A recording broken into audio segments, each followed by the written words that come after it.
চাঁদাবাজির কারণে, দলাদলির কারণে, আভ্যন্তরীণ কোন্দলের কারণে, তারপরে আউট অফ টাং কমেন্ট করবার কারণে পদ সাসপেন্ড হয়েছে, শোকজের শিকার হয়েছেন, এমন মানুষদেরকেও দিয়েছেন। এবং যারা আদৌ জাতীয়তাবাদী শহীদ জিয়ার রাজনীতি ধারণ করেন কিনা এই ব্যাপারে সংশয় আছে। একটা রাজনৈতিক দল কোন আসনে কাকে তার দল থেকে মনোনয়ন দেবে এটা একান্তই তার এখতিয়ার। বিবিসি বাংলার সাথে সাক্ষাৎকারে তারেক রহমান কিছু ক্রাইটেরিয়ার কথা বলেছেন, কি ধরনের ক্রাইটেরিয়া বিবেচনা করে তার দল প্রার্থী ঘোষণা করবে, যে কারা জিতে আসবে, এলাকায় অবস্থা, পরিচিতি, সংগঠনের কাছে তার ক্রেডিবিলিটি আছে, এগুলো বিবেচনা করা হবে, এই সব আর কি। এর বাহিরে আমার প্রথম মূল্যায়ন হচ্ছে যে এই যে তালিকাটা দেখলাম, এই তালিকাটা আসলে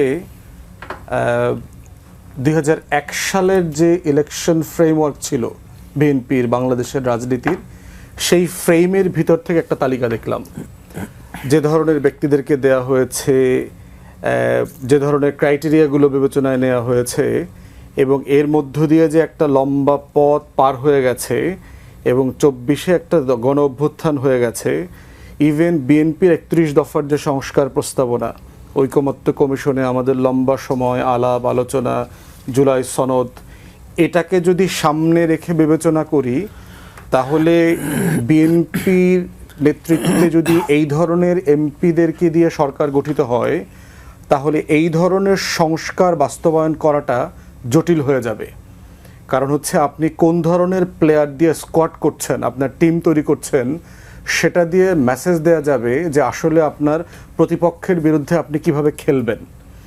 তো সেই জায়গাতে আমি মানে ওই যে ওয়াও একটা মোমেন্ট, যে ইউরোকা মোমেন্ট, যেটা যে ও ব্রিলিয়ান্ট, বিএনপি আসলেই খুব ব্রিলিয়ান্ট সিলেকশন করেছে, সেই রকম আনন্দিত হবার মতো অথবা এক্সাইটেড হবার মতো প্রার্থী 2-4 জন হতে পারে। যেমন ধরেন সানজিদা তুলি, ঢাকা 14 দিয়েছে, মায়ের ডাকের সাথে আমরা লম্বা সময় রাজপথে একসাথে লড়াই করেছি। যদিও আমি যতটুকু জেনেছি সানজিদা তুলি আসলে ওই আসনের জন্য নমিনেশন চায় নাই, তার সমস্ত আশেপাশের কোনো একটা আসনের জন্য চেয়েছে, তার বাসা টাসা যেদিকে তেজগাঁয়ে এসব এলাকাতে। আবার আমি ব্যক্তিগতভাবে চাই না যে আসলে এই ধরনের মানুষ রাজনীতিতে আসুক, কারণ মায়ের ডাকের মতো যে মানবাধিকার নিয়ে লড়াই করার সংগঠন এবং এই ধরনের অ্যাক্টিভ ইন্টারন্যাশনালি রিনাউন্ড লোকরা পিওর পার্টি পলিটিক্সে আসাটা দেশের জন্য ক্ষতিকর, কারণ তার লড়াইটা আসলে সবার জন্য, সব মানুষের জন্য, পুরো দেশের জন্য। সেই জায়গাতে তো still it's a good choice certainly.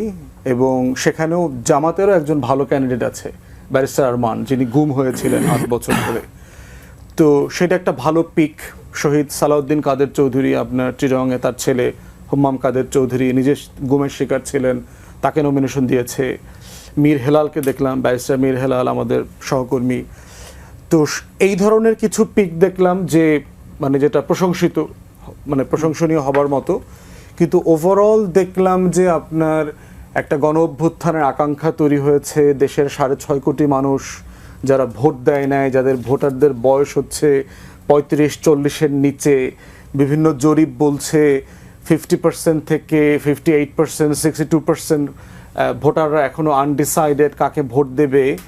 এবং বিএনপির সংস্কারের যে রাজনীতি গত কয়েক বছর ধরে চলছে, এই সবগুলোকে মিলায়ে আমি এই ক্যান্ডিডেট সিলেকশনটাকে মিলাতে পারছি না, এক জায়গাতে করতে পারছি না।